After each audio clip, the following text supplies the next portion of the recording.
Ahojte všetci, dnes sa pustíme do niečoho, čo možno vyzerá ako akčný film, ale je to realita.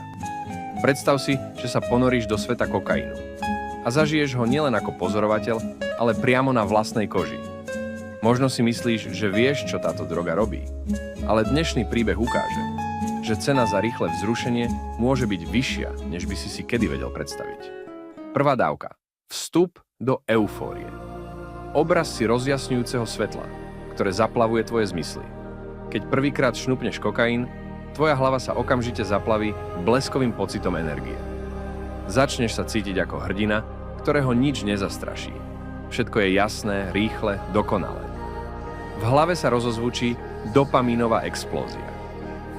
Dopamín je látka, ktorá spúšťa pocit odmeny a radosti a práve teraz je ho v tvojom mozgu 10-násobne viac, než kedykoľvek predtým. Cítiš, že môžeš zmeniť svet. Tvoje srdce bije ako šialené a každá bunka v tele ti vraví, že si neporaziteľný. Lenže tento pocit netrvá dlho. Kým sa spamätáš, eufória zmizne. Je to ako bublina, ktorá praskne. Zrazu cítiš prázdnotu, depresiu, vnútorný chaos. V tej chvíli si možno povieš, čo keby som si dal ešte jednu dávku. Krátkodobé účinky. Všetko je rýchlejšie, tmavšie, desivejšie. Keď dávky pokračujú, všetko sa zrýchľuje. Tep ti bije, ako by chcel vyraziť z hrudníka. Krvný tlak sa dvíha do nebeských výšin a hlava začne tlačiť. Cítiš, že tvoje telo je vo vysokom výkone, ale nie si v posilke, nie je to tréning. Každé šnupnutie ťa ženie ďalej. No zároveň ničí. Kokain spúšťa mechanizmy, ktoré tvoje telo nezažíva každý deň. Krv sa zrýchlene pohybuje, tvoje tepny sa sťahujú ako zverák. Srdce začína zažívať tlak, na aký nie je stavané. A ešte niečo. S ďalšou dávkou prichádza aj pocit paranoje. Začneš mať podozrenie, že ťa niekto sleduje, že sa niečo stane. Tvoj mozog hrá proti tebe, ako keby ťa niekto začal prenasledovať. Začneš byť agresívny. Každá maličkosť ťa rozzúri. V tej chvíli si možno myslíš, že všetci idú proti tebe, ale to je len hra kokainu na tvojej mysli. Dlhodobé následky, časovaná bomba v tvojom tele S. Každou ďalšou dávkou sa tvoje telo približuje k bodu zlomu. Dlhodobé užívanie znamená, že kokain sa usadzuje v tvojej krvi. A nie len to.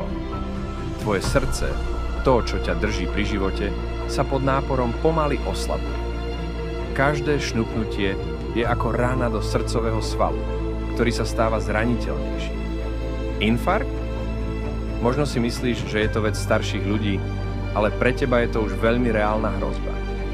Pečeň, ktorá filtruje všetko, čo prejde tvojim telom, teraz musí bojovať s toxínmi, ktoré kokain zanecháva.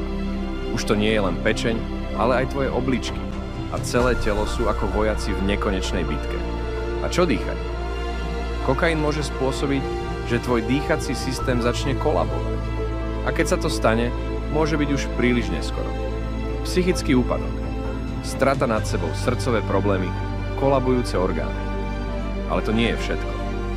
Kokain je zradca, ktorý ti ukradne nielen telo, ale aj myseľ. Depresia prichádza ako tichý zabijak. Keď užívaš, všetko je skvelé, ale keď prestaneš, pocítiš takú prázdnotu, akú si nikdy nezažil. Úzkosť, depresia, paranoja. Začínaš mať pocit, že nikomu nemôžeš veriť, ani sebe. Začínaš byť niekým, koho si kedysi nenávidel. Dlhodobý užívateľ kokainu si často nevšimne, že prestáva byť sebou.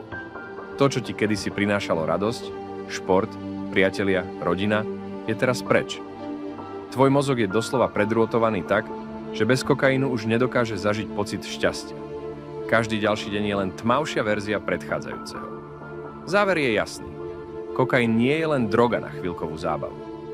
Je to začiatok konca. Nielen, že ti zoberie zdravie, srdce a pečeň, ale hlavne tvoju myseľ, tvoje sny a tvoju budúcnosť. Takže otázka je, stojí to za to?